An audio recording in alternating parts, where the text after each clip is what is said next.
நம்முடைய பார்வைக்கு காகம் கத்துகிறது என்று சொல்வோம். ஆனால் பரிசுத்த வேதம் சொல்லுகிறது, அவர் கூப்பிடுகிற காக்கை குஞ்சுகளுக்கும் ஆகாரம் கொடுக்கிறார் என்று.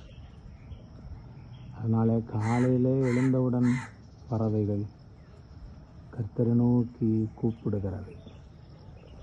கூப்பிடுகிற காக்கை குஞ்சுக்கு ஆகாரம் கொடுக்கிறவர். சிங்கமானது இரைகளை தேடும் என்றும் திமிங்கலமானது நீர் கொடுக்க பெற்றுக்கொள்ளும் என்றும் மிருக ஜீவனங்களை பற்றியும் கடல் ஜீவ ஜந்துக்களை பற்றியும் பரிசுத்த வேதம் இவ்வளவு அழகாய் சொல்லுகிறது. கடலிலே வாழுகின்ற ஜீவ ஜந்துக்களையும் காடுகளிலே வாழுகின்ற மிருக ஜீவன்களையும் ஆகாயத்து பறவைகளையும் ஏற்ற வேளையிலே ஆகாரம் கொடுத்து போஷிக்கிற தேவன் உங்களையும் அவர் நிச்சயமாக போஷிப்பார். ஆகாயத்து பறவையை கவனித்து பாருங்கள்.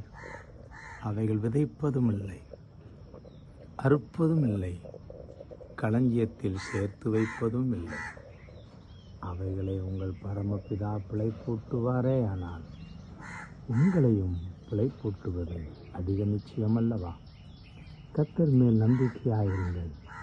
அவர் குறைவில்லாமல் உங்களை நிறைவாய் நடத்தி செல்வார். God bless you.